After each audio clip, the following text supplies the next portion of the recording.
नमस्कार, मैं हूं जल्पा क्षत्रिय और आप देख रहे हो के न्यूज नेशनल। पाकिस्तान में शनिवार देर रात इमरान खान की सरकार घिर गई। शहबाज शरीफ अब सियासी चेहरा होंगे, लेकिन बड़े सियासी बदलाव के बीच प्रश्न ये भी है कि अब इस सियासी बदलाव का क्या होगा असर भारत पाकिस्तान के रिश्तों पर। और यही हमारा आज का चर्चा का विषय है। और हमारे साथ इस चर्चा में आज जुड़ चुके हैं भाजपा की ओर से उर्विस कंथारिया हमारे साथ जुड़ चुके हैं, कांग्रेस की ओर से पारस जोशी हमारे साथ जुड़ चुके हैं, राजनीतिक विशेषज्ञ भरत राजगुर भी हमारे साथ जुड़ चुके हैं और रक्षा विशेषज्ञ लेफ्टिनेंट कर्नल अमृत लाल मकवाना भी हमारे साथ जुड़ चुके हैं। आप सभी का स्वागत है के न्यूज में। आपसे उर्विस जी यहाँ पर शुरुआत करना चाहूंगी। पाकिस्तान के प्रधानमंत्री की बात करें या फिर वहां कर शामिल हुए हुक्मरानों की बात करें, अक्सर ये देखा जाता है पाकिस्तान की राजनीति में कि सहानुभूति बटोरने के लिए पाकिस्तान हमेशा से कश्मीर का लापता रहा है। वहां के नेता हो या फिर वहां पर कोई भी सियासी पार्टी हो, हमेशा से कश्मीर को एक मुद्दा वहां पर बनाया गया है। जी, ये हमेशा पाकिस्तान का रुख रहा है। कश्मीर के मुद्दे को लेके एक पॉलिटिकल पोजीशन वो बनाते हैं जी। और हर एक पार्टी, हर एक लीडर की अपनी कैलकुलेशन रहती है इसके पीछे। आम जनता को किस तरफ इन्फ्लुएंस करना है, किस तरह से कश्मीर के मुद्दे को मोड़ना है वगैरह हमेशा चलता आया है। तो ये कोई नई बात नहीं। अभी जो आज की जो परिस्थिति है उसमें क्या असर पड़ेगा, उसमें सबसे अहम बात यह है कि स्थिरता सबसे बड़ा मुद्दा है। जी। तो हमारी प्राथमिकताएं क्या है? तो प्राथमिकताओं के बल पे अगर राजनीति होगी तो वो सही दिशा है, लेकिन प्राथमिकताएं जो हमारी है वो किसी और की प्राथमिकताओं की वजह से है, तो वो ये डायरेक्शन को करेक्ट करना पड़ेगा। तो आने वाले समय में हमें पता चलेगा कि जो नई राजकीय व्यवस्था का निर्माण हुआ है, इनका क्या रुख है अपनी प्राथमिकताओं के बारे में। जैसे कीमतें की बात है, जैसे रुपये की स्थिरता की बात है, जैसे आंतरिक सुरक्षा की बात है, और ये सबसे बड़े मुद्दे हैं। लेकिन इसके पीछे सबसे बड़ा अभी जो मुद्दा आया वो राजकीय स्थिरता है, क्योंकि लोकतांत्रिक व्यवस्था जो भारत की है और ये पाकिस्तान की लोकतांत्रिक व्यवस्था में जो स्ट्रेंथ जो होनी चाहिए वो थोड़ी कम है, क्योंकि वहां वो मिलिट्री का भी डिफेंस और फॉरेन पॉलिसी में काफी बहुत बड़ा इनका से रहता है जी। काफी बड़ी इन्फ्लुएंस रहती है। तो किसका इन्फ्लुएंस बढ़ेगा, किसका नहीं बढ़ेगा, कितना संतुलन रहेगा राजकीय परिमाणों में पाकिस्तान के, वो भी हमें देखना है। अपना भारत का जो इन्फ्लुएंस है वो एक सिस्टमैटिक है, हम स्टेबल है, हमारी पोजीशन क्लियर है। तो we have to see that how it shapes up. जी बिल्कुल। आपकी और अमृत लाल जी यहाँ पर आना चाहूंगी। अगर शहबाज शरीफ की बात करें तो उन्होंने तो प्रधानमंत्री बनने से पहले ही फिर से एक बार भारत पाकिस्तान के रिश्ते कैसे रहेंगे उसका एक अंदाजा दे दिया है, क्योंकि उनका एक बयान सामने आया कि हम भारत के साथ शांति रखना चाहते हैं, लेकिन कश्मीर मुद्दे के समाधान के बिना शांति संभव नहीं है। जी जल्पा, जिस प्रकार से पाकिस्तान के अंदर जो उथला पथली हुई है और राजकीय जो एक ड्रामा एक पिछले एक हफ्ते से जो चल रहा था और उस ड्रामा की समाप्ति हुई है। वैसे अगर हम थोड़ा सा पाकिस्तान की हिस्ट्री में पीछे चले जाए तो 1947 से लेकर के आज यानी कि 75 इयर्स के बाद पाकिस्तान के अंदर अभी तक टोटल 22 प्रधानमंत्री आए हैं। अगर केयर टेकर को मिलाया जाए तो दूसरे 8 केयर टेकर जो कुछ दिनों के लिए पाकिस्तान की राज सत्ता पर वो शामिल थे, और उसमें मुख्य तौर पर 3 जो भूमिकाएं 3 नेशनलिस्ट पार्टी है।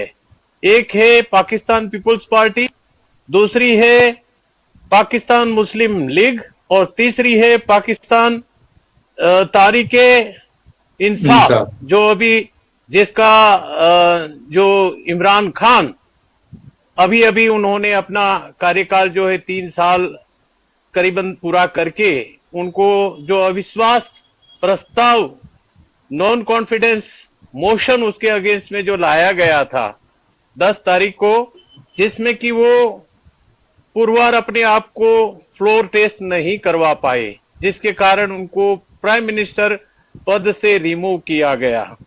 और आज जिस प्रकार से इसके अंदर भी आपने देखा होगा कि पाकिस्तान जो गवर्नमेंट है वो आर्मी डोमिनेंट गवर्नमेंट है, जो वहां की आर्मी जैसा बोलेगी वैसा ही पॉलिटिकल पार्टी को चलना पड़ेगा। ये आज से नहीं, 1947 से लेकर अभी तक अगर हमने देखा जाए तो मार्शल लॉ किसको कहते हैं?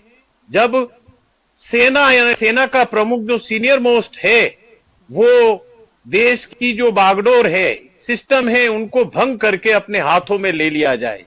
तो सबसे पहले जो फील्ड मार्शल अयूब खान थे वो 1958 से लेकर के 62 यानी कि 4 साल तक देश पर शासन किया। इसके बाद दूसरा जो लीडर आया यानी कि अयूब खान ने भी 2-3 साल किया। तीसरा फिर जनरल जुल्फिकार आए, उन्होंने भी 2-3 साल किया 71 वॉर के दौरान में। और 99 में आपने देखा होगा नवाज शरीफ को भगा करके अपने हाथ में सत्ता लेने वाला जनरल परवेज मुशर्रफ। तो इस प्रकार से पाकिस्तान की सरकार के अंदर ये जो 4 मार्शल लॉ आए, जब आए, इसके बाद जो है पूरे देश हमेशा के लिए अस्थिर रहा है। और सबसे बड़े दुर्भाग्य की बात अगर कोई है तो 1947 से लेकर के आज 22 प्रधानमंत्री बन गए, लेकिन किसी ने अपना एक कार्यकाल 5 साल का पूरा नहीं कर पाए हैं। ये एक सबसे बड़ा हिस्टोरिकल पॉइंट है कि पाकिस्तान में जैसे ही 5 साल पूरा करने से पहले ही ऐसी कोई परिस्थिति का निर्माण होता है और उस प्रधानमंत्री को अब के पद से इस्तीफा उनको देना पड़ता है। जिस प्रकार लास्टली आपने देखा होगा तो नवाज शरीफ जो प्रधानमंत्री थे लास्ट में, मतलब 2013 से 17 के दौरान में, तो पनामा केस के अंदर उसको सबसे ज्यादा यानी कि 4 साल 300 समथिंग डेज 285 डेज उन्होंने शासन किया। वैसे देखा जाए तो नवाज शरीफ सबसे लंबी इनिंग खेलने वाले अगर राजकीय खिलाड़ी कोई है तो वो नवाज शरीफ है। सबसे पहले उन्होंने सत्ता बागडोर 2 या 2.5 साल के करीब 1990 में संभाली थी। इसके बाद उन्होंने 99 में जो कारगिल वॉर हुआ उस समय संभाली और 99 वॉर के तुरंत बाद मार्शल लॉ हुआ और मार्शल लॉ में जनरल परवेज मुशर्रफ ने उसके हाथों से सत्ता को छीन लिया। और इसके पश्चात में वो 2013 से लेकर के 2017 तक आए और 17 तक उन्होंने देश की बागडोर को संभाला, लेकिन वो 5 साल पूरे कभी नहीं कर पाए। और यहां जिस प्रकार से इमरान खान पाकिस्तान की राजनीति के अंदर 18 अगस्त 2018 में पाकिस्तान जो इनकी पार्टी है तारीक इंसाफ, पाकिस्तान तारीक इंसाफ पार्टी ने उन्होंने गठबंधन के साथ गठजोड़ करते हुए पाकिस्तान की बागडोर को संभाला था। लेकिन कॉन्फिडेंशियल मोशन हार जाने के पश्चात आज अभी जो पाकिस्तान मुस्लिम लीग नवाज, जिसकी जो नेशनलिस्ट पार्टी है, उस पार्टी के नवाज शरीफ के छोटे भाई जिसका नाम है शहबाज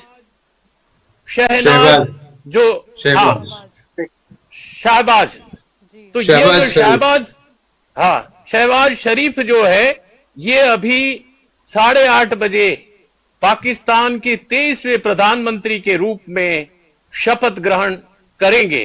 और जिस प्रकार से देखा जा रहा है कि अभी आने से पहले ही उन्होंने अपने प्रथम वक्तव्य के अंदर जो उन्होंने बोला है कि हम भारत के साथ शांति बनाए रखना चाहते हैं, लेकिन कश्मीर विवाद को रखते हुए, लेकिन अभी तो विवाद रहा ही नहीं। कश्मीर विवाद, जितने भी पाकिस्तान के प्रधानमंत्री आए उन सभी ने कश्मीर राग अलापा है।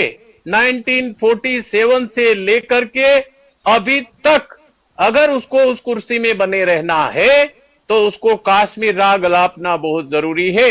अगर उनके पास दूसरा कोई मुद्दा ही नहीं, मेन मुद्दा अगर है तो वो कश्मीर मुद्दा है, जिसके ऊपर वो अपनी राजनीति की रोटी सेकते हैं।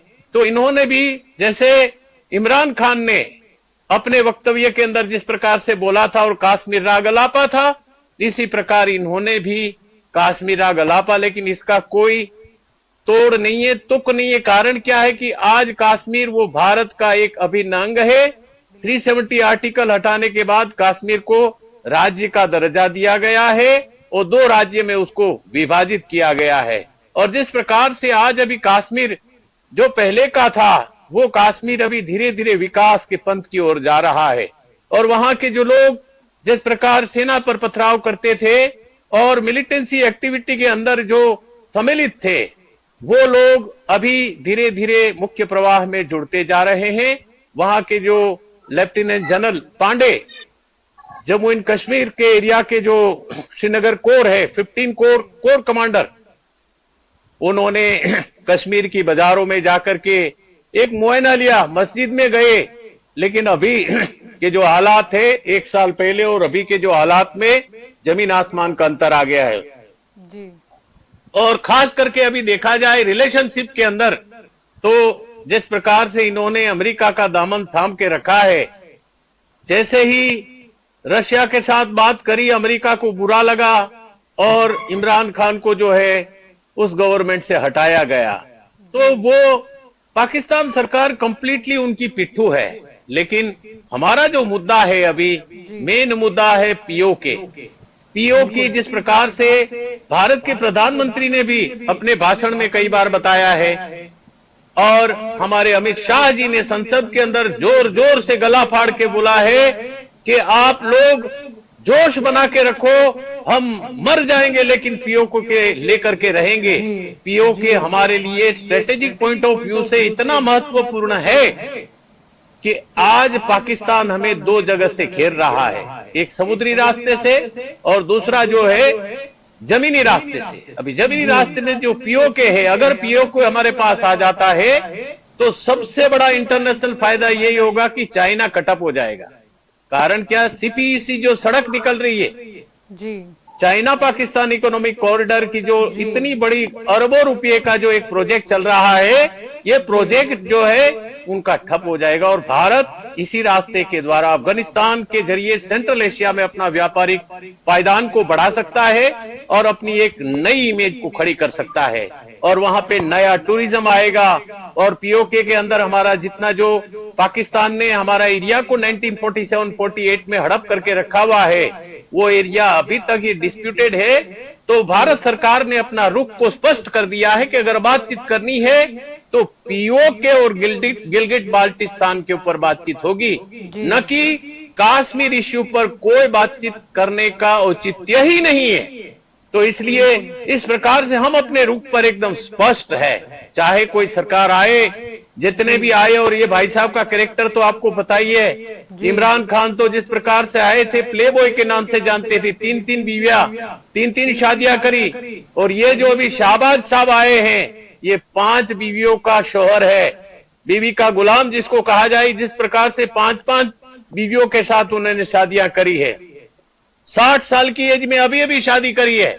तो आप समझिए इस प्रकार का इंसान राजनीति के अंदर अपने पाकिस्तान की ये जो समस्या है, अभी बेरोजगारी चल रही है, इकोनॉमिक पूरा इतना ठप गया है, जीडीपी नीचे ग्राउंड पे गिरा हुआ है, चाइना के साथ, अमेरिका के साथ, रशिया के साथ, दुनिया के देशों के साथ उनका रिश्ता जो है इतना बिगड़ा हुआ है, अफगानिस्तान के साथ रिश्ता बिगड़ा हुआ है। अब ये दुरान लाइन में आपने देखा होगा कि वहां भी पूरा डिस्टर्बेंस हो गया। तालिबान ने इनके पाकिस्तानी सैनिकों पर हमला करके पाकिस्तान को वहां पे पूरा का पूरा डिस्टर्ब कर दिया और धीरे धीरे करके, कारण क्या है, तालिबान के सामने पाकिस्तानी सेना वहां रुक नहीं सकती, इतना वो स्ट्रॉन्ग होल्ड रखते हैं। तो ये डुरांड लाइन जो है वो पाकिस्तान और अफगानिस्तान के बीच में है, और अफगानिस्तान हमारा परम मित्र है। देखा होगा जब अफगानिस्तान के अंदर हम दवाइयां भेजनी थी, गेहूं भेजना था, तो पाकिस्तान ने यहां से हमारे ट्रक जाने के लिए मना कर दिया कि हो सकता है कि आप वहां सेना ले जाए, हथियार ले जा सकते हैं। तो हमने फिर ईरान के चाबाह बंदर के द्वारा ये जितनी भी जो सेवाएं हैं अफगानिस्तान को, वहां उन रास्ते पर उनको भेजा गया। तो जिस प्रकार से पाकिस्तान और दुनिया के साथ उनका जो रिश्ता है, पूरी दुनिया को पता है कि अभी ये ग्रे लिस्ट में आ चुका है, और आने वाले समय में ब्लैक लिस्ट आने में बहुत ज्यादा देर नहीं लगेगी। जिस दिन पाकिस्तान ब्लैक लिस्ट में डिक्लेयर हो गया, उसी दिन चाहे वो वर्ल्ड बैंक हो, एडीबी हो, एशियन डेवलपमेंट बैंक हो, या जापान की बैंक हो, तो ये कोई उनको कर्ज नहीं देगा। एज इट इज आज वो पूरा कर्जे के अंदर डूबा हुआ है। चाइना के साथ इतना कर्ज है कि आधी चीज तो उन्होंने चाइना को बेच दी है अपने हिसाब से। तो जिस प्रकार से अभी पाकिस्तान की जो हालात है वो बहुत बहुत गंभीर हालात है। पाकिस्तान को चाहिए कि उग्रवाद से हट करके धीरे धीरे करके अपनी डेवलपमेंट के रास्ते चलना चाहिए, शांति के रास्ते चलना चाहिए, जिससे कि लोगों को रोजगार मिलेगा, उनकी जो जीडीपी ऊपर आएगी, दुनिया के देशों के साथ उनके संबंध अच्छे होंगे, न कि उग्रवादी। अभी भी आप लोगों ने देखा होगा कि बाइडेन की जो सिक्योरिटी है, उस सिक्योरिटी के अंदर भी जहां उनके जो बाउंसर्स रहते हैं, वहां पाकिस्तान ने 2 जो उग्रवादी है वो वहां पे गिरफ्तार किए गए हैं। कारण क्या है कि वो उनके पास हथियार, बारूद और कई चीजें उनको पाई गई है। तो ये भी एक सबसे बड़ा सबूत है अमेरिका के लिए कि पाकिस्तान का कितना वो भरोसा कर सकता है। चाहे वो दुनिया का सबसे बड़ा आतंकी जिसको मारा गया, वो भी वहां पे एबोटाबाद के अंदर वो मारा गया था, वो अमेरिका ने मारा था। तो आज पूरी दुनिया जानती है कि पाकिस्तान एक ऐसा देश है जहां उग्रवाद की फैक्ट्री चल रही है, और ज्यादा से ज्यादा उग्रवादी वो पीओके के अंदर है। जिस दिन ये पीओके हमारे हाथ में आ गया, उसी दिन जो है ये उग्रवाद पर पूरी की पूरी लगाम कस दी जाएगी। टूरिज्म इंडस्ट्री इतना जाएगा, और भारत जो है दुनिया के अंदर एक जो सुपर पावर बनना चाहता है, उस सुपर पावर बनने से भारत को कोई रोक नहीं सकता है। चाहे कोई भी प्रधानमंत्री आए, भारत को कोई इससे फर्क पड़ने वाला नहीं है। हम अपना स्ट्रेटेजिक दृष्टि से, हम अपना डिफेंस की तरफ से इतना सक्षम है कि चाहे वो पाकिस्तान हो या चाइना हो, हम उसका पूरी तरह से बखूबी उसका मुकाबला कर सकते हैं। कारण आज हमारे पास जो ब्रह्मोस मिसाइल है, जिसका रेंज 650 किलोमीटर है, 500 किलोमीटर की रेंज में दुश्मन का, चाहे वो चाइना हो या पाकिस्तान हो, उसके अंदर एडवांस टेक्नोलॉजिकल रडार है कि वो हमारी सीमा के अंदर एंट्री नहीं कर सकता है। दूसरा, जो रशिया के साथ हमारी S-400 की डील हुई है, कारण क्या, मिसाइल टेक्नोलॉजी का मेंबर है, चाइना मेंबर नहीं है। तो चाइना वो S-400 खरीद नहीं सकता है, और S-400 की ताकत वो है कि अमेरिका का जो F-35 है वो भी इसको अंदर आकर के गिरा सकते हैं। 500 किलोमीटर की रेंज में कोई भी उड़ान नहीं भर सकता है। यानी समझ लो कराची तक, कराची मुझे नहीं मालूम है कि कितना किलोमीटर है यहां से, लेकिन अमृतसर से लाहौर 27 किलोमीटर है, लेकिन उनके पूरा पाकिस्तान जो है इसकी रेंज के अंदर आ सकता है। तो हमने ब्रह्मोस मिसाइलें लगा दी हैं, और अभी S-400 की यूनिटें रशिया से आनी शुरू हो गई है। तो चाइना बॉर्डर और पाकिस्तान बॉर्डर पर ये लगाई जा रही है। तो हम डिफेंस की तरफ से आज पूरी दुनिया के अंदर ताकतवर से ताकतवर अगर कोई देश है तो भारत है। कारण कि ब्रह्मोस मिसाइल का कोई तोड़ नहीं है, S-400 मिसाइल का कोई तोड़ नहीं, अमेरिका के पास भी नहीं है। तो इस प्रकार से आज भारत छाती ठोक करके चाइना को बोल सकता है कि आओ मैदान में 2-2 हाथ हो जाए, पाकिस्तान को बोल सकता है कि आओ 2-2 हाथ हो जाए, लेकिन उसकी हिम्मत नहीं है। हमारी मिसाइल उनके एरिया में जाकर के गिरी, ब्रह्मोस मिसाइल, तो उनको 2 दिन के बाद पता चलता है। तो आप अंदाजा लगा सकते हो कि उनकी कम्युनिकेशन प्रणाली या उनकी रडार प्रणाली कितनी ताकतवर है। भारत देश आज चाइना की सबमरीन गुम हो गई थी और वो ढूंढ रहे थे। भारत ने उन्हें बोला कि सिंगापुर में तुम्हारी मिसाइल वहां डूबी हुई निकाल लो। तब चाइना की आंखें खुली कि भारत के पास कितना बड़ा रेडियो टेक्नोलॉजी है, कितना बड़ा रडार टेक्नोलॉजी है, जो यहाँ बैठे बैठे हमें बता रहे, जो हम नहीं पता लगा रहे वो उनको यहाँ से बैठे बैठे पता लगा रहे। बिल्कुल। तो इस प्रकार से मैडम देखा जाए तो स्ट्रेटेजिक रूप से, व्यापारिक दृष्टि से, आर्थिक दृष्टि से और सेना की दृष्टि से हम लोग पूरी तरह से सक्षम है पूरी दुनिया को जवाब देने के लिए। आपने देखा होगा कि पिछले 2 महीने में पूरी दुनिया भारत के कदमों में थे। यूरोपीय देशों के कितने लोग आए, अमेरिका के टॉप मोस्ट अधिकारी आए, रशिया का विदेश मंत्री आया और दुनिया के देश कई आकर के भारत के पास गए, जापान का प्रधानमंत्री आया। तो आप अंदाजा लगा सकते हैं कि आज भारत की क्या शाख है पूरी दुनिया के अंदर, कि भारत आज सुपर पावर बनने जा रहा है। अमेरिका को भी मानना पड़ रहा है, अमेरिका भी भारत के ऊपर आज तक अभी तक कोई सैंक्शन नहीं लगा पा रहा है।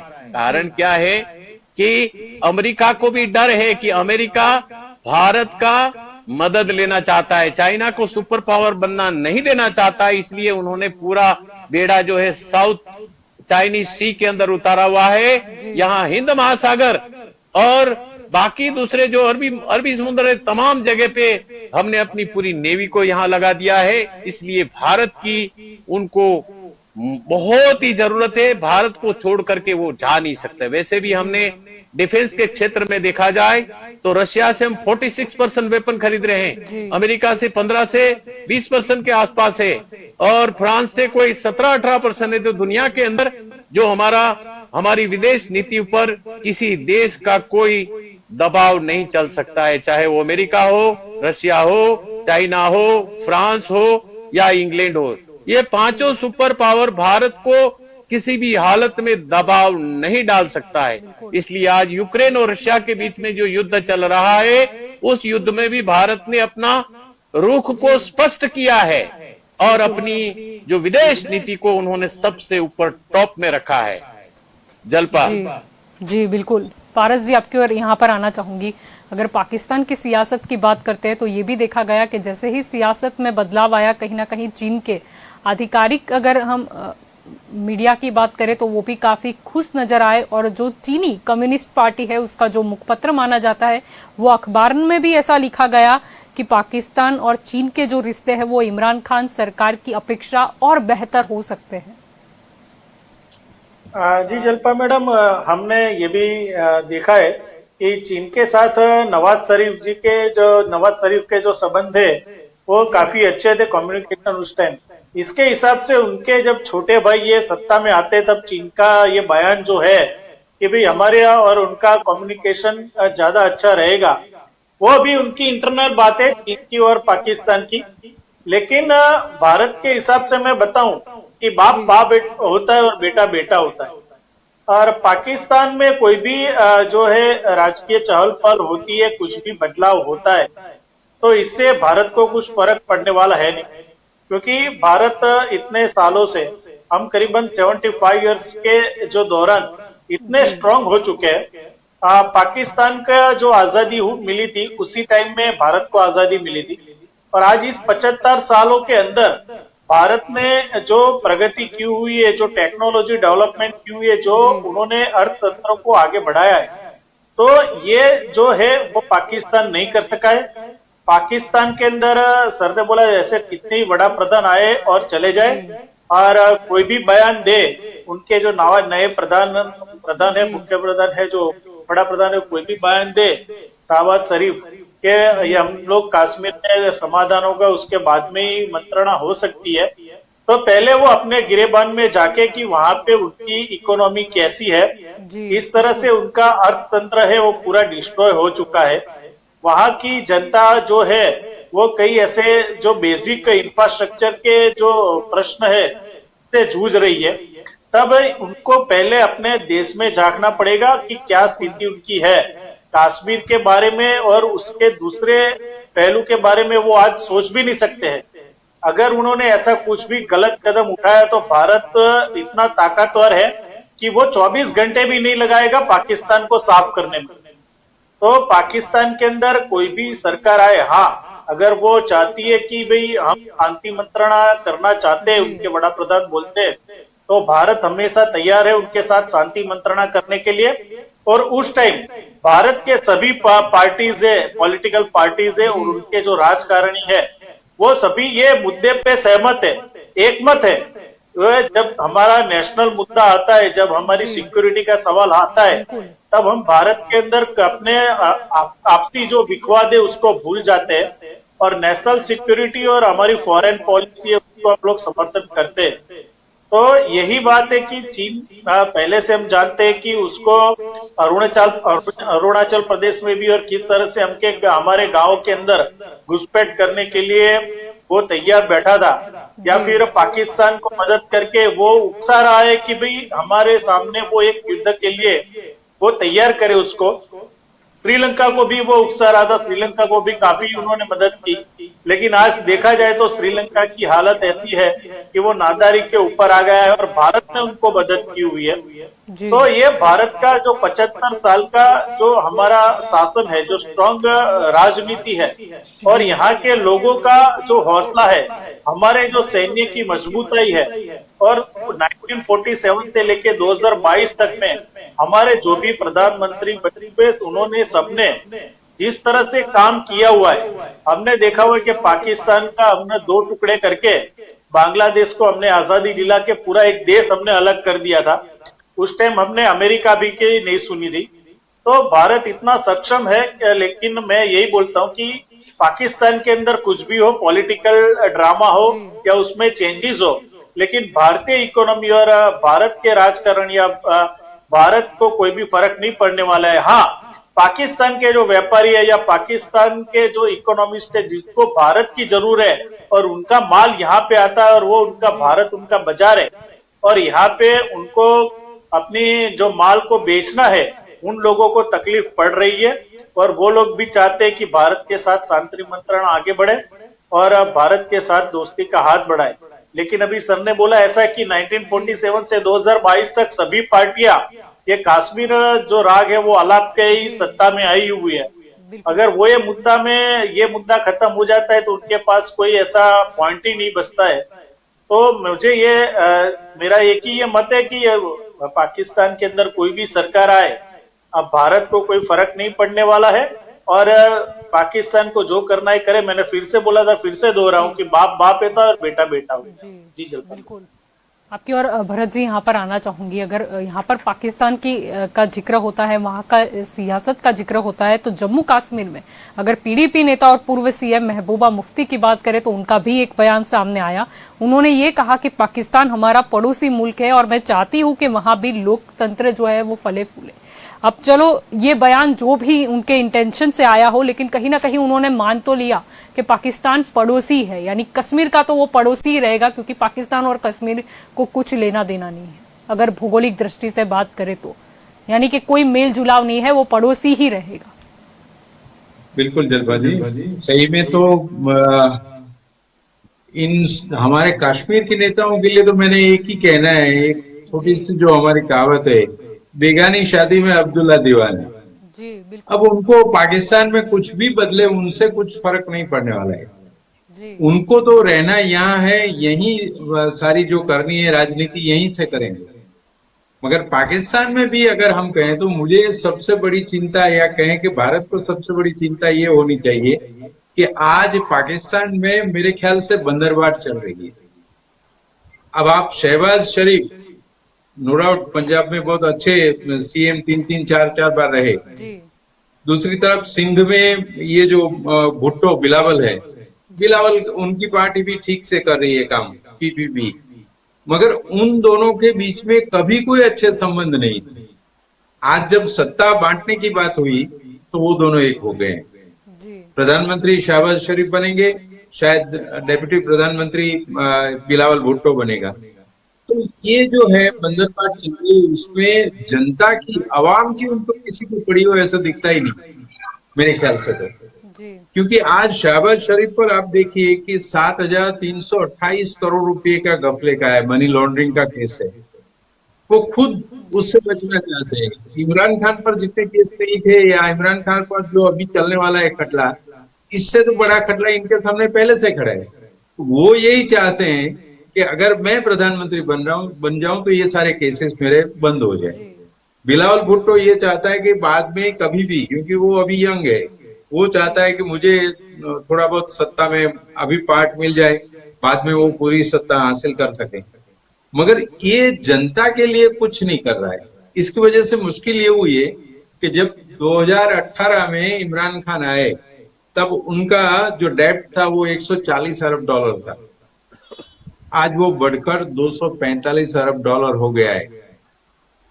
इतना जो बड़ा डेब्ट है उसमें चीन सबसे बड़ा उनको देनदार है, बाकी सब कंट्रीज है, मगर उनको मदद करने वाला अभी कोई नहीं है। और पाकिस्तान में आज के दिन में कोई ऐसा बड़ा इंडस्ट्री नहीं है या कोई ऐसी हालात नहीं है कृषि की कि जिससे उनकी आय बढ़े, तो उनको मदद चाहिए ही चाहिए। अब वो मदद लेंगे कहां से? अगर हमारे यहाँ के ये जो नेता हैं कश्मीर वगैरह के, उनकी तो बात ही छोड़िए, मगर भारत के साथ अगर संबंध खराब किए तो उनको पता है कि अमेरिका नाराज होगा। अमेरिका नाराज होगा तो वो तो मदद करेगा ही नहीं, ईरान मदद नहीं करेगा। रशिया को तो हम सब जानते हैं, जैसे मकवाना साहब ने कहा, रशिया को अगर यहां से हमारे मोदी साहब एक फोन कर दे कि इनको एक पैसा नहीं देने वाला है, वैसे भी ये यूक्रेन युद्ध शुरू होने से पहले वहां जाके आए हैं इमरान खान, उनकी हालत क्या हुई? जवाब कुछ नहीं मिला उन्हें पुतिन से। तो ये जो हालात है सारे, इसकी वजह से मेरे ख्याल से सरकमस्टेंसेस ऐसे बने हुए हैं कि वो चाहे कोई भी आए, भारत के साथ आज संबंध बिगाड़ नहीं सकता है। नहीं तो अमेरिका नाराज होगा, उस तरफ रशिया भी कुछ मदद नहीं करेगा, और चीन से मदद लेना अब उनको पता है कि जैसे हालत श्रीलंका की हुई वैसी ही हालत पाकिस्तान की हो सकती है अगर उनसे मदद लें तो। ये तीनों के बीच में, संजोगों के, सरकमस्टेंसेस के बीच में गिरा हुआ पाकिस्तान, मुझे नहीं लगता कि भारत के साथ इतने संबंध बिगाड़ सकता है। हाँ, कहीं कहीं बोल वचन बन के वो थोड़ा कुछ बोल देगा, बाकी कुछ नहीं हो सकता है। और उसको कुछ न कुछ अपनी जनता के लिए अगर सोचना है तो वो भी भारत से ही कुछ सीख लेनी पड़ेगी और भारत की ही मदद की जरूरत पड़ेगी। जी बिल्कुल। उर्विश जी, आपकी और यहाँ पर आना चाहूंगी। अगर हम चीन का जिक्र करते हैं तो यहाँ पर बात आती है, कहीं ना कहीं चीन ने जो पाकिस्तान में अपना 60 अरब डॉलर का चीन पाकिस्तान इकोनॉमिक कॉरिडोर बनाए रखा है। हम सभी जानते हैं कि नवाज शरीफ जब सरकार में थे तब उनके साथ से ही इसे शुरू किया गया था। और अभी की बात करें तो इमरान खान वैसे तो विपक्ष में थे, तब कहीं ना कहीं सीपीईसी के खिलाफ थे, आलोचना करते थे, लेकिन फिर वो भी समर्थन में आ गए। और अगर अभी की बात करें तो वो तो नवाज शरीफ के भाई है, यानी आगे जाकर क्या पाकिस्तान में चीन की चहल पहल रहेगी, क्योंकि चीन जाना जाता है अपनी विस्तारवादी नीति के लिए, और चीन इसीलिए भी जाना जाता है कि अगर उसे किसी को टारगेट करना है तो सबसे पहले वो उसे घेरने का प्रयास करता है चारों ओर से। जल्पा जी, विश्व की नजरों में पाकिस्तान हमेशा एक कॉरिडोर ही रहा है। वहां प्रॉक्सी के माध्यम से राजकीय गतिविधियां हुई है, वो चाहे चाइना पाकिस्तान इकोनॉमिक कॉरिडोर हो या ड्रग का कॉरिडोर हो, आर्म्स का स्मगलिंग का कॉरिडोर हो, इंसर्जेंसी का कॉरिडोर हो, ये सभी जो है उसमें सबसे बड़ी दिक्कत ये है जी कि पाकिस्तान का जो राजकीय रुख है जी उसमें शुद्धि की कमी नजर आती है हमेशा, और सारा विश्व ने ये बात साफ तौर पे समझ ली है। तो ये जो बयान करते हैं पाकिस्तान से, राजकीय बयान होते हैं, वो आखिर में वो क्या होते हैं? वो राजकीय बयान है, राष्ट्रीय बयान है, लोकतांत्रिक बयान है, किसी इकोनॉमिक कार्टेल के बयान है, किसी और राष्ट्र के पॉलिटिकल इंटरेस्ट के बयान है? वो कभी वो क्लियरली एमर्ज होके आया नहीं है। वो एक कैलिडोस्कोपिक फॉर्म में वो बना हुआ है। तो इसी की वजह से पाकिस्तान की जो राजकीय विश्वसनीयता है वो बहुत कम है। तो भारत का ही हम उदाहरण ले ले अपना, तो हम उनसे क्यों बात नहीं करते हैं? तो बात करने से किनसे बात करते हैं, क्या बात करते हैं, वो जब आपको पता नहीं है तो वो बात करने का फायदा नहीं है। बेहतर ये है कि नई बात करके आप बात कर लो। और वही स्ट्रेटेजी हमारी जो है 3-4 सालों से, कि आप हमारे अंदरूनी मामलों में आप इंटरवीन मत कीजिए, और जब तक ये आपकी जो एक्टिविटीज जारी रहेगी तब तक हम आपके साथ बात करने में इंटरेस्टेड नहीं है। तो इसका हमने परिणाम देखा है। जी लेकिन आज के बाद क्या होगा वो हमें देखना होगा। उनका जो पोजीशन वो क्या बनाते हैं, विश्व की नजरों में जो अपनी विश्वसनीयता है वो कैसे वो बढ़ा रहे हैं, वो सब हमारे सामने अहम मुद्दे बन के खड़े हो गए। जी बिल्कुल।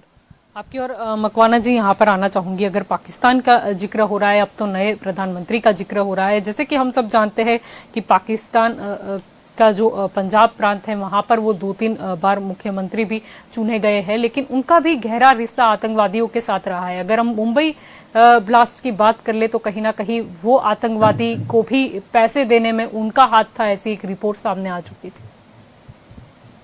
जी जल्पा जी, पाकिस्तान एक पूरे विश्व के अंदर उग्रवाद का केंद्र है। आपने देखा होगा, चाहे वो ISIS हो, जैसे महमूद हो, या विश्व की किसी भी उग्रवाद अगर संस्था है तो वो पाकिस्तान ने के अंदर पनप रही है। आपने देखा होगा POK वाला जो बहालपुर एरिया है या जाफराबाद है, तो वहां पे ये तमाम जो एक्टिविटीज हैं उनके लॉन्च पैड बने हुए हैं। वहां पे आर्मी के द्वारा उनको पूरी ट्रेनिंग दी जा रही है और वहां से उनको क्रॉस बॉर्डर टेररिज्म के लिए भेजा जा रहा है। लेकिन आज भारत हमारा हर तरफ से उनको मुंह तोड़ जवाब देने के लिए तैयार है कि किसी भी साइड से कोई भी अगर निकल करके चला जाए तो उनको सीधा मार दिया जाता है। कारण क्या है, मौजूदा सरकार यानी कि नरेंद्र मोदी जी की तरफ से हुक्म है कि अगर कोई भी उग्रवादी को पकड़ने की जरूरत नहीं, उसको मार दो सीधा। ताकि क्या होगा कि धीरे धीरे जिस प्रकार से भी ऑल आउट ऑपरेशन कश्मीर के अंदर चल रहा है तो उसको हम पूरा सफाया कर सके। कारण ये उग्रवाद आप 1 या 2 दिन, 5 दिन, 2 महीना, 5 महीना, 10 महीना, 1 साल, 5 साल, 10 साल में खत्म नहीं कर सकते। कारण ये एक वॉर है, एक हिडन वॉर है, छद्म वॉर है जिसको हम कहते हैं, छद्म वॉर। और इस वॉर के अंदर दुश्मन देश डायरेक्ट हमारे पर हमला इसलिए नहीं कर सकता है कि उसके पास वो पावर नहीं है। अगर कल को पाकिस्तान और भारत की लड़ाई हो जाती है तो पाकिस्तान के पास 10 दिन खाने के लिए राशन नहीं है, 10 दिन उनके पास बारूद और गोला नहीं है। हमारे साथ वो इतना टिक नहीं सकते। और उसको जिस प्रकार 1971 वॉर के अंदर 13 दिन के अंदर सरेंडर करना पड़ा 93,000 सोल्जर के साथ में, तो इस प्रकार से आज पाकिस्तान की वो हालात नहीं है। और जिस प्रकार आप लोगों ने देखा होगा, जम्मू एंड कश्मीर में पिछले 30 साल से यानी कि 1991 से वहां पे मिलिटेंसी चल रही है और उस मिलिटेंसी का मैं वहां पे हकदार रहा हूं। वहां पे मेरी पोस्टिंग हुआ करती थी कुपवाड़ा के अंदर, जो वहां पे पीक मिलिटेंसी माना जाता है। अब मैंने 2 साल वहां पे 2003 से लेकर 2005 तक मैं वहां रहा हूं। हमने 2 साल में कभी अपने जूते नहीं खोले हैं। खाना खाने के लिए ऑफिसर्स मेस में जाते थे तो हथियार के साथ और जूते के साथ में ही खाना खाना पड़ता था और रात में सोते समय हम जूते के साथ। कारण क्या कि वहां के जो मिलिटेंट्स हैं आपको कभी मौका नहीं देंगे कि आप अपने के लिए तैयार हो जाओ फिर हमारे साथ लड़ाई लड़ो। तो हम लोग हमेशा के लिए वहां पे तैयार रहते थे। और भारत ने जिस प्रकार से अभी नीति जो चलाई है कि जैसे उड़ी अटैक हुआ और हमारे 17-18 जवान को उन्होंने डैमेज कर दिया, सोते हुए नींद में आए और वो सुसाइड अटैक किया और अटैक के कारण हमारे इतने जवान हमें गंवाने पड़े। लेकिन तुरंत हमने 11-12 दिन के अंदर उसके घर में घुस करके उन पाकिस्तानियों को मार गिराया और वहां पे जितने भी उग्रवादी कैंप चल रहे थे, उनके लॉन्च पैड चल रहे थे, उनको तहस नहस कर दिया। मात्र 45 मिनट का ऑपरेशन के अंदर हमारी टीम गई, तो आप अंदाजा लगा सकते हैं कि हमारी भारतीय सेना, हमारी वायु सेना कितनी सक्षम है किसी भी प्रश्न का जवाब देने के लिए, किसी भी समस्या का जवाब देने के लिए। और दूसरा, जैसे पुलवामा अटैक हुआ, वो निहत थे जो बस में ट्रैवल कर रहे थे, उन पर एक कार के अंदर आरडीएक्स बॉम्ब लेकर के आए और वो आरडीएक्स के साथ पूरी बस को उड़ा दिया और हमारे 40-41 सीआरपीएफ के जवान जो शहीद हो गए, वीर गति को प्राप्त हुए। लेकिन हमें 12वीं या 13वीं नहीं देखी, 12वीं के अंदर पाकिस्तान के अंदर घुस करके मिराज 2000 और हमारी एयरफोर्स को कोटि कोटि वंदन है कि उनके घर में जाकर के घुस करके उनके कम से कम ने तो 300-400 उग्रवादियों को मार गिराया और पूरी दुनिया को एक संदेश दिया। सर्जिकल स्ट्राइक, एयर स्ट्राइक करके बालाकोट के अंदर पूरी दुनिया को मैसेज गया कि भारत कितना सक्षम है कि उनके घर में घुस करके तब तक पाकिस्तान के रडार सब चुप थे, पाकिस्तान की आर्मी, नेवी, एयरफोर्स सारे चुप थे। भारत पूरा ऑपरेशन करके चला जाए तब तक उसको मालूम नहीं होता है, भारत सर्जिकल स्ट्राइक करके चला जाए तब तक उनको मालूम नहीं है। भारत की ब्रह्मोस मिसाइल पाकिस्तान के अंदर जाकर के वहां पे पूरा ट्रैवल करके आ जाती, 140 किलोमीटर पाकिस्तान के अंदर घुस करके उस एरिया में ब्लास्ट होती है, तब तक उनके रडार सिस्टम को मालूम नहीं है, उनकी आर्मी नेवी एयरफोर्स को मालूम नहीं है। तो आप अंदाजा लगा सकते हैं कि पाकिस्तान की आर्मड फोर्सेस के क्या हाल है। जी। हम हर तरफ से हमारी जो हमारे जवानों का जो मनोबल है, चाहे वो आर्मी हो, नेवी हो, एयरफोर्स है। 1971 वॉर के अंदर नेवी ने जो जज्बा दिखाया था कि उनकी गाजी, जो न्यूक्लियर वॉरहेड वाली गाजी पनडुब्बी को डुबा दिया गया था, जिसके कारण अमेरिका भी नाराज हुआ था कि इतना जबरदस्त हमने इनको पनडुब्बी दिया, उसको भी आपने वो गिरा दिया। और दूसरा, जैसे आपने देखा होगा कि ये जो एक्शन कर रहे थे बालाकोट स्ट्राइक के अंदर, तो उस समय और ये अपने वर्धमान जो विंग कमांडर जो कि पाकिस्तानी के अंदर घुस गए थे और गलती से जो है उनके F-16 को गिरा करके मिराज 2000 ने वो सामना करते हुए पाकिस्तानी सरहद के अंदर चले जाते हैं। तो हमारी पावर देखो कि विद इन 48 आवर्स के अंदर ये वर्धमान जो हमारे अभिनंदन को भारत को वापस लौटाना पड़ा। उस समय का जो प्रेसिडेंट था अमेरिका का, उन्होंने फोन करके इमरान खान को बताया कि भाई तू बता, इनको वापस कर दे, नहीं तो तेरे पर भारत इमीडिएटली अटैक कर देगा। तुम्हें अल्टीमेटम दिया है कि इतने टाइम के अंदर तुरंत वापस लौटा दिया जाए। 28 फरवरी को वो गलती से वहां गिरा और 1 मार्च को भारत को उसको लौटाना ही पड़ा और इमरान खान को उन्हें संसद में बयान देना पड़ा कि हम भारत को सकुशल अभिनंदन को वापस लौटा रहे हैं। जी। तो ये है भारत की ताकत, भारत का ये पावर, सुपर पावर पूरी दुनिया ने देखी। तो जिस प्रकार से आज भारत की तरफ कोई आंख उठा करके देख नहीं सकता है, आज की सरकार ने पूरी आर्मी नेवी एयरफोर्स को पूरा कंप्लीट पावर दे दिया है।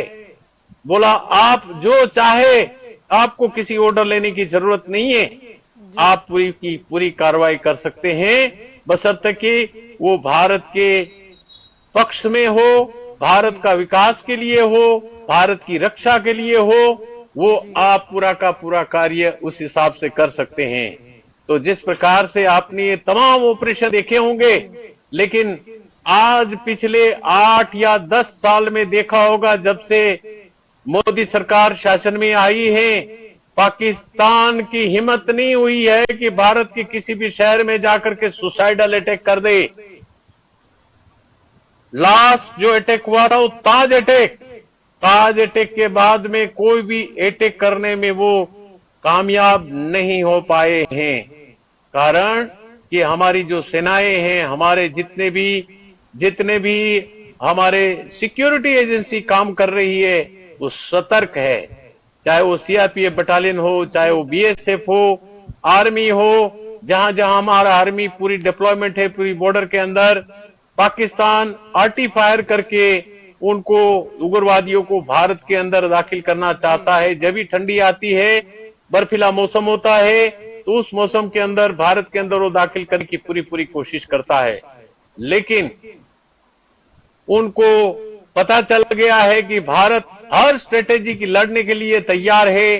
भारत के पास अभी अत्याधुनिक हमारे पास ड्रोन आ गए हैं कि जहां किसी भी बॉर्डर में और जहां पूरे सेंसर्स लगे हुए हैं ग्राउंड के अंदर कि कहीं से भी अगर टेररिज्म हो रहा है, क्रॉस बॉर्डर टेररिज्म हो रहा है या बॉर्डर को क्रॉस करके कोई जा रहा है, तो तुरंत उनको पता चल जाता है किस एरिया में कहां हो रहा है, इमीडिएट एक्शन वहां पे हो रहा है।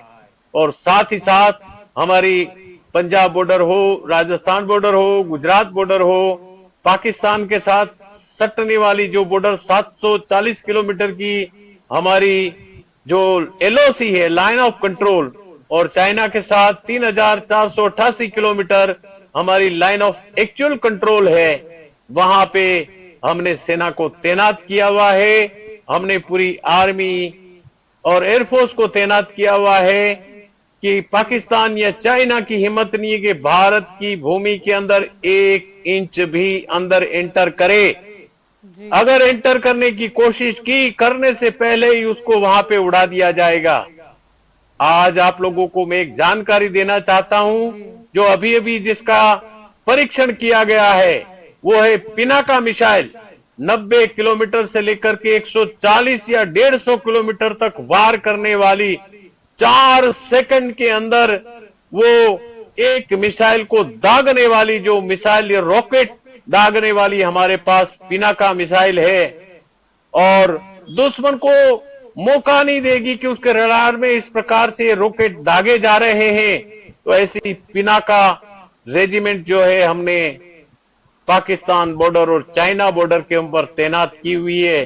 तो इन दोनों देशों की हिम्मत नहीं है कि भारत की बॉर्डर को क्रॉस करके एंटर कर पाए। चाहे चाइना ने 50,000 सैनिकों को तैनात किया था वहां पे गलवान घाटी के अंदर, लेकिन उन सेना का मनोबल वो 1 महीने से ज्यादा उस डिफिकल्ट टेरेन के अंदर, इंक्लीमेंट वेदर के अंदर, जहां पे -40 डिग्री से लेकर के -70 डिग्री तक टेम्परेचर जाता हो, ऐसी जगह के अंदर उनका टिकने का मादा रखने वाला कोई सैनिक नहीं है। उनके कई अधिकारी इस कायनात मौसम के कारण मारे गए और शहीद हो गए, कई जवान शहीद हो गए, कई जवान वहां पे एम्बुलेंस जा रही थी, जो सैटेलाइट से उनकी फोटो ली जा रही थी, और कोई भी जवान वहां पे बॉर्डर पे जाने के लिए तैयार इसलिए नहीं था कि वहां पे इस हालात में रुकने के लिए उनके पास कोई ऐसी अच्छी सुविधा नहीं थी। लेकिन हमारी भारतीय सेना, गर्व है उनको, कोटि कोटि सैल्यूट है, करोड़ों सैल्यूट है कि आज और हम टीवी के अंदर बेताज होकर के, मशगूल होकर के पूरे देश को अगर हम ये डिबेट कर रहे हैं, तो ये सारा श्रेय हमारी भारतीय सेना को जाता है, जो -40 डिग्री से लेकर के -70 डिग्री में दिन रात भारत माता की रक्षा कर रहे हैं, उन बॉर्डर की रक्षा कर रहे हैं। राजस्थान के अंदर जाए 40 से 50 डिग्री के अंदर हमारे भारतीय सैनिक हमारी बॉर्डर की सुरक्षा कर रहा है, चाहे लोंगोवाल हो या दूसरी जो बॉर्डर हमारी वहां पे पाकिस्तान के साथ सटी लगी हुई है, दिन रात चौकी पैरा कर रहे हैं। उनकी मजाल नहीं है कि एक भी आदमी हमारे देश के अंदर एंटर कर पाए।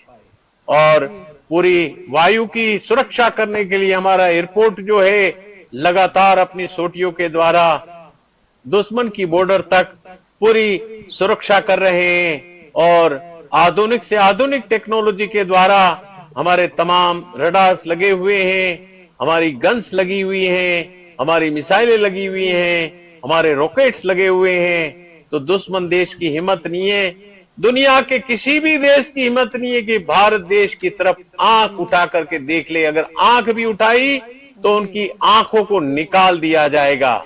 हमारे सैनिक इतने खतरनाक है। नागा बटालियन चाइना जैसे एंटर हुई थी, वो घुसपैठ करी थी वहां पे नॉर्थ ईस्ट के अंदर, 5 चाइनीज के हाथ काट करके उनके सामने खाया।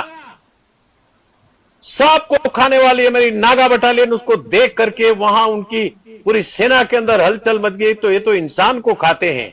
इतने खतरनाक हमारे जो जवान है, जाबाज सिपाही है, जो वो देख करके हैरान रह जाते हैं। ये तमाम प्रकार की जो हमें ट्रेनिंग दी जाती है, जंगल ट्रेनिंग, जहां पे अगर सांप भी आ गए, कुछ खाने को नहीं मिला, तो सांप को जहर का आगे वाला हिस्सा काट करके सांप भी खा करके अपना जीवन यापन कर सकते हैं। तो इसी प्रकार से हमारी सेना जो आज लद्दाख के अंदर हो, गलवान घाटी में हो, तो हमारे जो विकास बटालियन हो या लद्दाख स्क्वाड हो, पूरी दुनिया को जवाब देने के लिए तैयार है। और स्पेशली अभी जो है चाइना को जवाब देने के लिए हम तिबेट बटालियन को, यानी कि आईटीबीपी, वो तैयार है। और दलाई लामा की जो फौज है, उनको सिर्फ एक आदेश दलाई लामा की तरफ से है, वो चाइना की कोई भी फौज वहां पर आ जाए तो उनके सामने लड़ने के लिए तैयार है। कारण आज चाइना ने जिस प्रकार 1955 में तिबेट पर अपना कब्जा जमा रखा है, तो उस तिबेट को आजाद कराने के लिए भारत में दलाई लामा जो है धर्मशाला के अंदर पूरा आश्रित है। और हम जो है तिबेट को आजाद कराने के लिए पूरी पूरी उनको मदद करने के लिए तैयार है। जल्पा जी जी बिल्कुल आपकी और यहाँ पर पारस जी आना चाहूंगी। यहाँ पर अगर नवाज शरीफ का हम फिर से एक बार जिक्र करते हैं तो इमरान खान की सरकार ने तो उन्हें भगोड़ा घोषित किया गया था, लेकिन अब माना जाता है कि नई सरकार बनते ही उनके ऊपर जितने भी आक्षेप है वो दूर कर दिए जाएंगे और फिर से एक बार उनकी वहां पर पाकिस्तान में राजनीति में एंट्री हो सकती है। यानी पाकिस्तान इन सब चीजों में से ही ऊंचा नहीं आएगा और फिर भी उन्हें कश्मीर का राग छूटता नहीं है। जी जुल्फा मैडम, ये बड़ा नेचुरल है कि उनके अगर छोटे भाई अभी प्रधानमंत्री बनते हैं तो नवाज शरीफ वापिस आएंगे और वो भी स्वाभाविक है कि उनके ऊपर के सभी केस हट जाएंगे और वो वापिस पॉलिटिक्स में एंट्री मारेंगे। और उन्होंने किस तरह से भारत के साथ पहले भी जो है विश्वासघात किया है वो भी हमने देखा हुआ है कि हमने उनके साथ दोस्ती का हाथ बढ़ाया था और हमने, हमारे प्रधानमंत्री खुद वहां पे गए थे और उनकी माँ को साड़ी भेंट करके हमने एक संबंध पहले बनाने की कोशिश की थी। लेकिन फिर भी उन्होंने वो जो हमारी जो मंशा थी, उनको अच्छी मंशा को भी उन्होंने बुरी तरह से लिया था और वो भी हम आज तक भुगत रहे। कश्मीर में उन्होंने जिस तरह से आतंकवाद को फैलाया हुआ था और जिस तरह से वहां पे हमारे सैनिक शहीद हुए और जिस तरह से नागरिक शहीद हुए, तो ये जो नवाज शरीफ की भी वो आएंगे वापस पॉलिटिक्स में और उनके छोटे भाई प्रधानमंत्री बनेंगे, तो भारत को उनके ऊपर विश्वास रखने की कोई जरूरत नहीं है। वो जिस तरह से हमारा जो पूरा अटैकिंग मोड है वही रखना पड़ेगा। हम पाकिस्तान के अंदर कोई भी सरकार है, मैंने पहले भी बोला कि उसको ऊपर भरोसा करने जैसा है नहीं। कश्मीर पहले से सालों से जो भारत का था और भारत का है और भारत का रहेगा, वो अभी नंग है भारत का। लेकिन पाकिस्तान को हमने जैसे बोला कि वो इसी मुद्दे पे सरकार बनाते और उसी मुद्दे पे पॉलिटिक्स करते, तो बिल्कुल नवाज शरीफ वापस पॉलिटिक्स में आएंगे, उनके छोटे भाई के साथ मिलकर कुछ न कुछ ऐसा करने की कोशिश करेंगे कश्मीर के अंदर और भारत को कुछ डिस्टर्ब करने के लिए कुछ भी ऐसी हरकत करेंगे। लेकिन भारत आज की तारीख में और पहले से 1947 से अभी तक में इतना स्ट्रांग है कि उसकी ऐसी कोई भी हलचल होगी, नवाज शरीफ की होगी या शहनाज शरीफ की होगी, और तो उसमें कोई फर्क पड़ने वाला है नहीं। और दूसरी बात मैं बता दूं कि चीन की तरफ से उनको अगर मदद भी होती है तो हमने देखा कि वो पाकिस्तान है वो पूरा खत्म हो जाएगा। हम जैसे नेपाल की हालत भी आज देख रहे कि नेपाल की संसद जो है वो भी जो है वो चाइना ने बना के दी और आज की तारीख में भी नेपाल के अंदर भी जो भी डिसीजन लेने होते या इंफ्रास्ट्रक्चर के कुछ डिसीजन है वो भी चाइना से होते। तो पाकिस्तान में भी आज वही हालत है। तो इनके ऊपर अगर वो भरोसा करेगा तो मुझे लगता है कि अगले सालों के अंदर पाकिस्तान ये दुनिया के नक्शे से निकल जाएगा। तो इस हिसाब से पॉलिटिक्स के अंदर नवाज शरीफ आते हैं या इमरान खान है या फिर कोई भी उनके छोटे भाई है, भारत को कोई फर्क पड़ने वाला नहीं है। एक हाथी जब जाता है तो रास्ते में कुत्ते भौंकते रहते हैं, लेकिन हाथी जो है अपनी मजबूत चाल में आगे बढ़ता रहता है। तो नवाज शरीफ आए या कोई भी आए, उससे कोई फर्क हमको पड़ने वाला नहीं है भारत के पॉलिटिक्स में, नहीं ना भारत की इकोनॉमी में, ना भारत के कोई भी राज्यों के अंदर। और हम पूरी ताकत से कश्मीर की जो समस्या है उसको हल करने के लिए इंटरनेशनल लेवल पे हमने जो है अपनी जो मांग रखी हुई है, और पाकिस्तान हर बार धोबी पछाड़ खाता ही है। तो नवाज शरीफ के आने से या उनके छोटे भाई दोनों के मिलने के हिसाब से भारत को कोई फर्क पड़ने वाला नहीं। जी जल्पा जी, आपके और यहाँ पर भरत जी आना चाहूंगी। वैसे तो समय का अभाव है, लेकिन शॉर्टली एक आंसर लेना चाहूंगी, क्योंकि हाल के ही वर्षों में जैसे आगे भी हमारी चर्चा हुई कि पाकिस्तान की सैन्य खुफिया एजेंसी है, और अगर हम इस्लामी आतंकवादी तालिबान की बात कर ले तो उनके बीच कुछ संबंध कमजोर हुए हैं। और अब देखना ये होगा, क्योंकि अभी तो ये जो मुटाव चल रहा है वो क्या नई सरकार या सियासत बदलने से कुछ बदलाव होता है, या फिर जल्पा जी, मैंने आपने पहले डिबेट में ही वही बात बताई कि अब सरकमस्टेंसेस, संजोग ऐसे बने हैं कि पाकिस्तान कुछ कर नहीं पाएगा, चाहेगा तो भी, क्योंकि उनकी माली हालत जो कहें, इकोनॉमी इतनी खराब हो चुकी है कि वहां के लोगों को श्रीलंका की तरह ही अगर लोकतंत्र से विश्वास उठ गया तो किसी भी नेता को वहां टिकने दिया नहीं जाएगा, क्योंकि वहां अब लोग उठ चुके हैं सारी महंगाई से, इन सब अस्थिरता से, और वहां भी खुद उनको भी आज इतना उग्रवाद का सहना पड़ रहा है कि वहां लोग हर साल हजारों लोग उसी में मर जाते हैं, ये सारी घटनाओं में।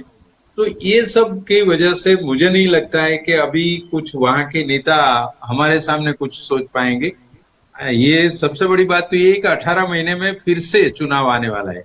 अब फिर से चुनाव आए, इससे पहले अगर वहां की मिलिट्री, जैसे मकवाना साहब ने कहा कि मिलिट्री कुछ कर पाए, ये न कर सके, इसलिए भी उन्होंने चुप रहना होगा और अमेरिका के साथ अच्छे संबंध बना के कुछ जो आर्थिक मदद मिले वो ले लेनी चाहिए, और वही करना चाहेंगे। ऐसा मुझे अभी तो मेरे विश्लेषण से लगता है कि वो वहां के राजनीतिक सारे यही करेंगे, और हम आशा भी रखें कि हमें कुछ अपने विकास की राह पर चलने दें और वो कुछ न कर पाए, वरना झेलना तो उनको ही पड़ेगा, भारत को कुछ फर्क पड़ने वाला है। जी बिल्कुल, आप सभी मेरे साथ इस चर्चा में जुड़े, इसीलिए आप सभी का शुक्रिया। तो दंगल देश का में आज का हमारा मुद्दा ये था कि सियासी जो बदलाव हुआ है पाकिस्तान में, उसका क्या असर भारत और पाकिस्तान के रिश्तों पर पड़ सकता है। एक चीज तो बड़ी साफ है कि भले ही वहां पर सियासी बदलाव की चर्चा होती हो, लेकिन सभी जानते हैं कि वहां पर दबदबा तो आर्मी का ही रहता है। इमरान खान के जाने की अगर वजह देखी जाए तो शायद अहम वजह ये भी रही कि कहीं ना कहीं उनका जो एंटी अमेरिका का रूप था, जो वहां की सेना को पसंद नहीं आया, और शायद इसी कारण वश उन्हें घर जाने का आमंत्रण मिल गया, यानी कि उन्हें पीएम पद छोड़ना पड़ा। अब दूसरी बात यहाँ पर यह भी है कि जिस तरीके से नए जो पाकिस्तान के पीएम, अगर हम शहबाज की बात कर ले यहाँ पर, तो उनका भी रुख अब कहीं ना कहीं वही है। वो भी आते के साथ ही कश्मीर के ऊपर बयान देते हैं, लेकिन बयानबाजी से कुछ नहीं होगा। वो शांतिपूर्ण दिखाना तो चाहते हैं कि हमारा रुख है, लेकिन है नहीं। और भारत देश की अगर बात करें, कश्मीर की बात करें, तो कश्मीर तो हमेशा से ही भारत का रहा है और आगे भी रहेगा, तो उस पर चर्चा का कोई विषय ही नहीं होता है। जैसे भारत पहले भी साफ कर चुका है कि अगर चर्चा करनी है तो आतंकवाद पर चर्चा होगी, नहीं कि कश्मीर पर। तो दंगल देश का में अभी बस इतना ही। ज्यादा जानकारी के लिए आप जुड़े रहे के न्यूज के साथ। नमस्कार।